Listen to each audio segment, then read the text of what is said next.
So, before we go any further, let's go back to chapter 10 and reread the description of this visitation that Daniel had, and the description of one of the persons in the vision. We're looking at verse 5. Don't forget, Daniel had been praying for 3 whole weeks. And then suddenly, no doubt, as if out of the blue, this visitation, better said, appeared to him. And there's more than one person here in this visitation. So let's go into the visitation.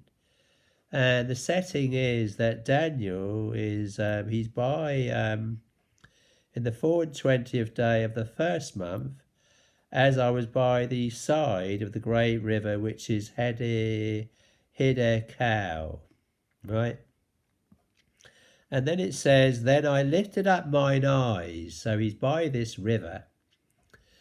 Let's slow it right down. So he lifts up his eyes and looked, and behold, a certain man, the way he puts it there, a certain man. Something unusual about this man?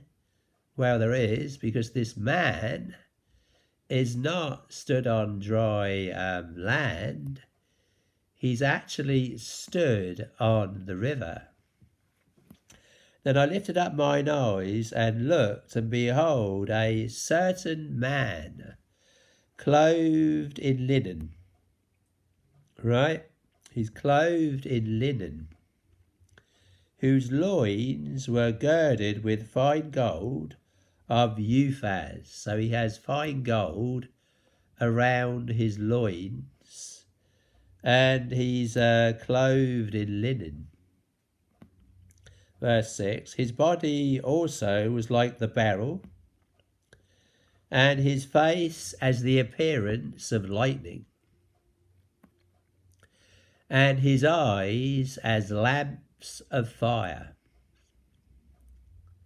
and his arms and his feet like in colour to polished brass, and the voice of his words like the voice of a multitude. Now that's the description of the certain man that Daniel saw. It says in verse 7, I, Daniel, alone saw the vision. So there are other people in the area. For the men that were with me saw not the vision, but a great quaking fell upon them, so that they fled to hide themselves. Verse 8, therefore I was left alone and saw this great vision. And there remained no strength in me, for my comeliness was turned in me into corruption, and I retained no strength. Yet heard I the voice of his words, and when I heard the voice of his words, then I was in a deep sleep on my face, and my face toward the ground. Now let's, from there, now that was in Daniel chapter 10. Now let's go to Revelation chapter 1. And we're looking at this visitation to Daniel, to John actually, in a vision in the book of Revelation. And he hears a voice. He was in the Spirit, it says. This is John now. I was in the Spirit on the Lord's day, and heard behind me a great voice, as of a trumpet, saying, I am Alpha and Omega, the first and the last. And what thou seest write in a book, and send it unto the 7 churches which are in Asia, unto Ephesus, and unto Smyrna, and unto Pergamos, and unto Thyatira, and unto Sardis, and unto Philadelphia, and unto Laodicea. So he hears this voice that sounds like a trumpet saying these words. So verse 12, and I turned to see the voice that spake with me, and being turned, I saw 7 golden candlesticks. Verse 13, and in the midst of the 7 candlesticks, one like unto the Son of Man, clothed with a garment down to the foot, and girt about the paps with a golden girdle. His head and his hairs were white like wool, as white as snow, and his eyes was a flame of fire, and his feet like unto fine brass, as if they burned in a furnace, and his voice as the sound of many waters. And he had in his right hand 7 stars, and out of his mouth went a sharp 2-edged sword, and his countenance was as the sun shineth in his strength. And when I saw him, I fell at his feet as dead. So that's interesting, because you've got a similar vision in the book of Revelation, and it's John here in the book of Revelation, seeing a vision of Jesus. And so again here in Daniel chapter 10, you have Daniel also seeing a vision of Jesus.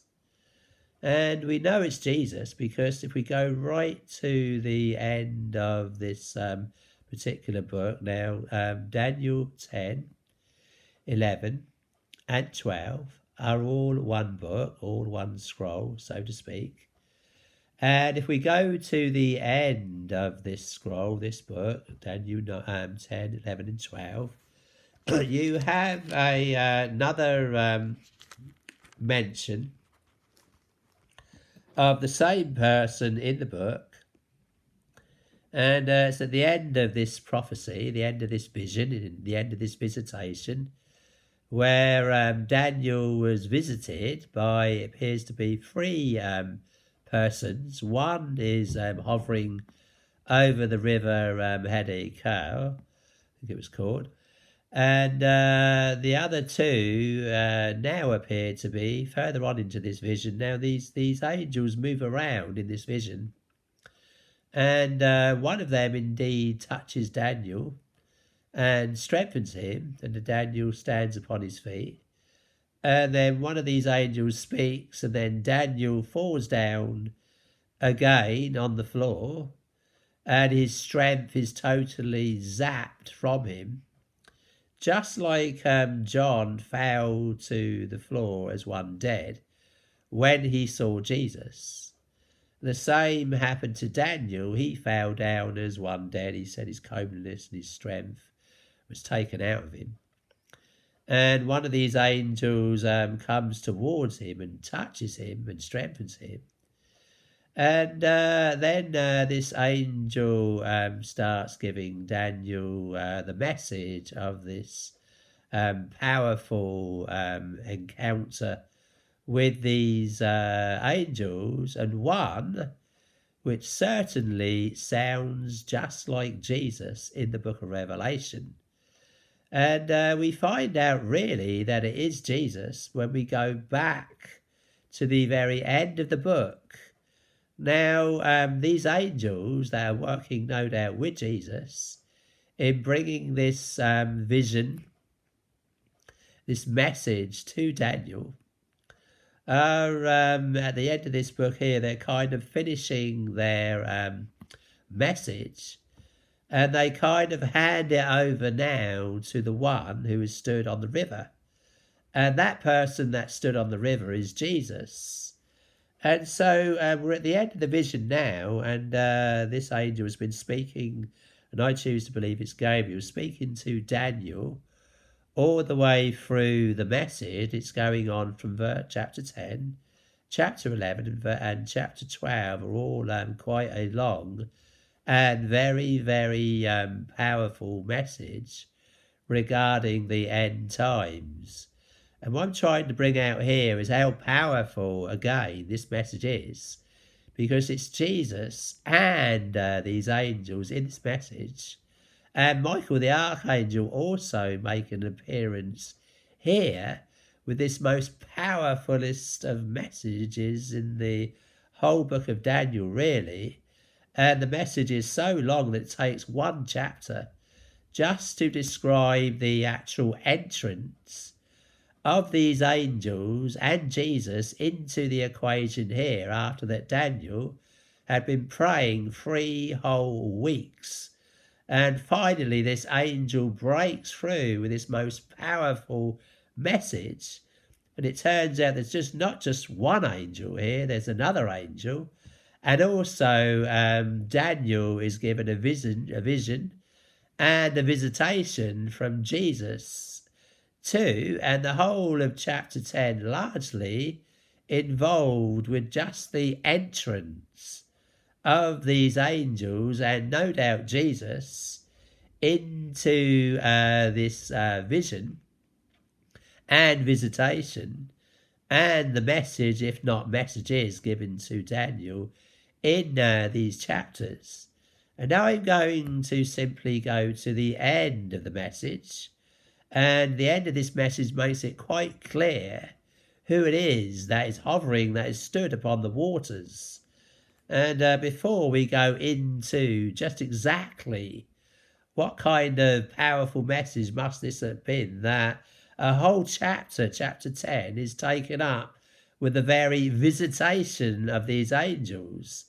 And it took them 3 weeks. One of these angels, no doubt, caught up in the spiritual dimension, fighting with the very prince over Persia. So over Persia, now Daniel was in the Persian Empire, and over that empire there was a fallen angel over that empire, and this angel coming in with this most powerful message and vision, and no doubt revelation, just like John's revelation in the book of Revelation, and Jesus also here making an appearance along with another angel. Turns out there's 2 angels and Jesus in this visitation. And so at the end of the book of Daniel now, we're in chapter 12, and the angel is saying in verse 4 here, chapter 12, verse 4, "But thou, O Daniel," he said, "shut up the words and seal the book, even to the time of the end. Many shall run to and fro, and knowledge shall be increased." So that in itself is just a powerful message. What have we got today? Many running to and fro all around the world, running to and fro in the last days. And what have we also got? Knowledge shall be increased. If anything's increased in our day and age, it's knowledge. And many, many, many running to and fro all around the world looking for something that they will never ever find. And is any wonder that says in verse 3, "And they that be wise shall shine as the brightness of the firmament, and they that turn many to righteousness as the stars for ever and ever." And it also says in verse 9, "And he said, Go thy way, Daniel, for the words are closed up and sealed to the time of the end. Many shall be purified and made white, and tried, but the wicked shall do wickedly. And none of the wicked shall understand, but the wise shall understand." And going back now to verse 5, and it says, no, verse 4, but thou, O Daniel, shut up the words and seal the book, even to the time of the end. Many shall run to and fro, and knowledge shall be increased. Now, verse 5, then I, Daniel, looked up, and behold, there stood other two, the one on this side of the bank of the river, and the other on that side of the bank of the river. So he's looking out at this river. Don't forget the river Hedi Kai, if I pronounced it correctly. The river Hid Cow, actually. He's looking, don't forget, he's looking out at this river Hid Cow. This is all taking place kind of on the side of a river there. And Daniel is looking out over this river, Hid Cow, right? And suddenly it goes back to the original setting here, and it says, then I, Daniel, looked, and behold, there stood other two, the one on this side of the bank of the river, and the other on that side of the bank of the river. So he's looking out at this river, and there's one angel stood on the further bank of the river, out of kind of further out in sight there, and one, I guess, no doubt nearer, right? Then I, Daniel, looked, and behold, there stood other two, the one on this side of the bank of the river, and the other on that side of the bank of the river. Now, verse 6, and one said to the man clothed in linen, right, which was upon the waters of the river, how long shall it be to the end of these wonders? And I heard the man clothed in linen, which was upon the waters of the river, when he held up his right hand and his left hand unto heaven, and swear by him that liveth for ever, that it shall be for a times and an half. And when he, referring to the Antichrist that was revealed in this vision, right, in this visitation, largely and mainly talking about the Antichrist in this vision. And now you have this man stood on the river, lifting up his right hand and his left hand to heaven. And it's talking about the abomination of desolation, spoken of by Daniel the prophet, spoken of by Jesus in Matthew 24. When ye shall see the abomination of desolation, spoken of by Daniel the prophet, stand in the holy place where it ought not, let him that readeth understand. Read about it in the book of Daniel. Read about it in the book of Daniel, Daniel 10, 11, 12, the abomination of desolation in this book. And here it is here in verse 31, talking again about the Antichrist invading the temple here, and arms, meaning weapons of war, shall stand on his part, and they shall pollute the sanctuary of strength, right? That's the temple, sanctuary of strength, and shall take away the daily sacrifice, and they shall place the abomination of desolation. So how long shall it be to the end of these wonders is one of the most powerful messages here in this chapter. Now, these angels are asking a question that they want Daniel's attention being brought to when they place the abomination of desolation spoken of by Daniel the prophet. How long shall it be to the end of these wonders?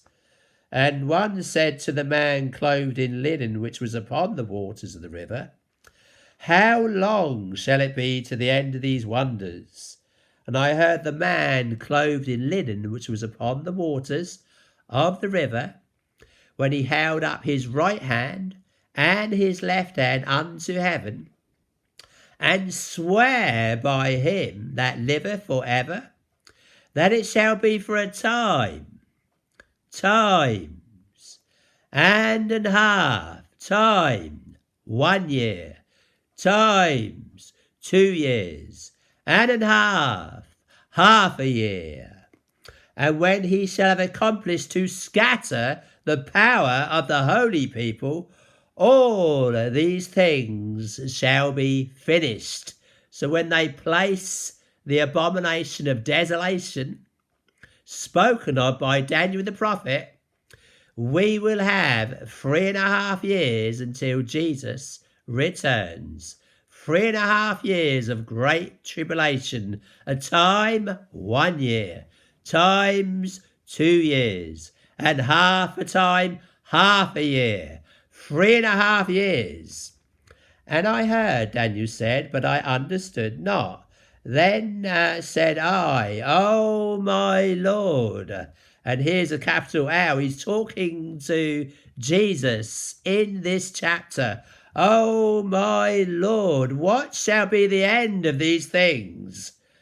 Verse 9, and he said, Go thy way, Daniel, for the words are closed up and sealed to the time of the end.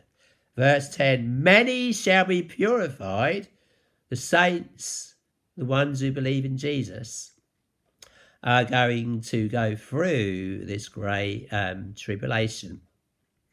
When ye shall see the abomination of desolation spoken of by Daniel the prophet, then we'll know we have a times and half a time, 3.5 years until Jesus returns. And the saints are going to go through this time period called the Great Tribulation. And it says in verse 10, many shall be purified and made white and tried. But the wicked shall do wickedly, and none of the wicked shall understand. But the wise shall understand when ye shall see the abomination of desolation spoken of by Daniel the prophet. Then shall be great tribulation, such as was not since the beginning of the world to this time. And Jesus tells us to go to the prophecies of Daniel and let him that readeth understand. You look in Matthew chapter 24, you'll see inserted into that verse, let him that readeth, whoso readeth, let him understand. So if we read the prophecies of Daniel, and particularly looking at Daniel 10, 11 and 12, then we will read in that chapter of the very abomination, the very words of Jesus are in that chapter, the abomination of desolation spoken of by Daniel the prophet. Whoso readeth, let him understand.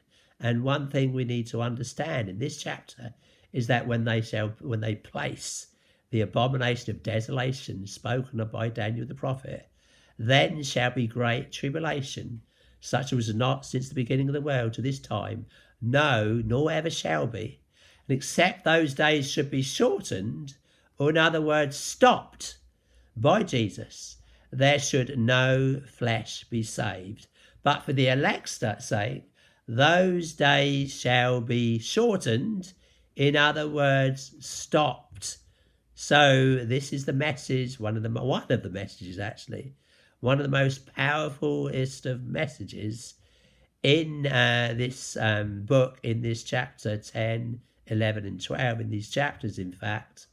And is any wonder that this prince that was over Persia fought with this angel trying to come in with this message, with this most powerful message and messages. There are other messages in this book too that this particular book brings our attention to. And this angel had such a battle coming in that God had to send Michael, the archangel, to assist this angel in coming in with these most powerfulest of messages. And this message here, just one message, the abomination of desolation. And at the beginning of chapter 12, and at that time, when all this kicks off with the abomination of desolation, there's a very powerful message here too for the saints in those days. And at that time shall Michael stand up, the great prince, which standeth for the children of thy people. Right? So Michael, the archangel, is going to stand up in the spirit world.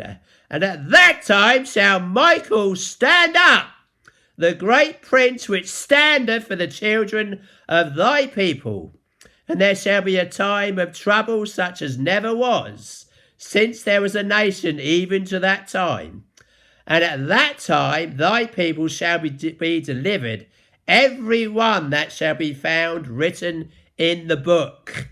So at the end of those tribulations, at the end of those days, Jesus is going to appear in the clouds of heaven with great glory, and the dead in Christ shall rise first. Then we which are alive and remain shall be caught up together with them in the clouds to meet the Lord in the air, and so shall we ever be with the Lord. So praise Jesus.